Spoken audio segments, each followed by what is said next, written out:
असे काही किस्से होते का जे आपल्याला कट करावे लागले? हो. कुठले होते ते? म्हणजे इफ यू डोंट माइंड? अ, कुठे आलेले काही कटू अनुभव, हं, काही लिहिलेत मी. हं. अ, एक एक कट चॅप्टरच आहे हो, मला एक वाटतं त्याच्यावर. चॅप्टर आहे हं, कटू गोड आठवणी म्हणून. हं. त्या म्हणजे नॉर्मल ह्याच्यात लिहिल्या, पण काही-काही जरा जास्ती होते. ते मी मुद्दाम वगळले. म्हणजे मला एका रेकॉर्डिंगला मी गात असताना बरंच नंतर, हां. म्हणजे नवीन नव्हते मी तेव्हा, हं, बऱ्याच नंतर मी मी पुस्तकात लिहिलंय की नाही लिहिलंय बहुतेक हे. मी गात असताना ड्युएट होतं ते हं. आणि वरती खूप उंच सूर होता. बरं. अंतऱ्याला उंच होतं. हं. तर त्या ह्यांना मी विचारलं रेकॉर्डिस्टना, मला एक वन मोर मिळेल का? अजून एकदा टेक मिळेल का? हं, डबिंग चाललं होतं, म्युझिक घेऊन झालेलं होतं. हं, तर ते हो, देतो की. हं. तर ते म्युझिक डायरेक्टर म्हणले, "का काही फरक पडणार आहे का?"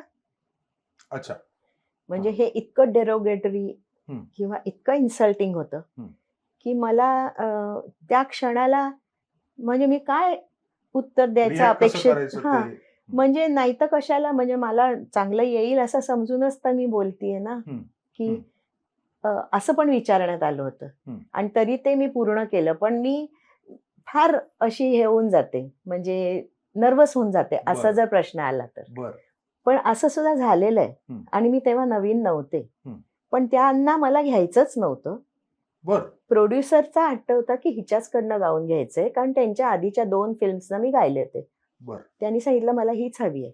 हं, तर त्यांच्या मनाविरुद्ध त्यांना मला घ्यावं लागलं. हं.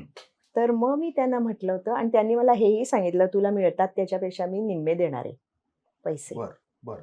मला तू नको आहेस. हं, पण त्या अमक्याला तू हवी आहेस." हं, मग मी असा विचार केला, त्यांच्यापेक्षा मोठा प्रोड्युसर आहे ना, हं. पैसे प्रोड्युसर देतोय हो. ना, ठीक आहे. म्हणजे मी असा विचार करते, की त्यांना मला घ्यावं लागतंय. हं, हं. म्हणजे माझं स्थान कुठेतरी वर झालं, बरोबर. तर मी गाईन. हं. त्यामुळे मी निम्म्या पैशात ते गायले होते. बरं. हे एक माझा अनुभव. हं. म्हणजे त्यांच्या अतीव मनाविरुद्ध, म्युझिक डायरेक्टरच्या मनाविरुद्ध मी गायलेले गाणं.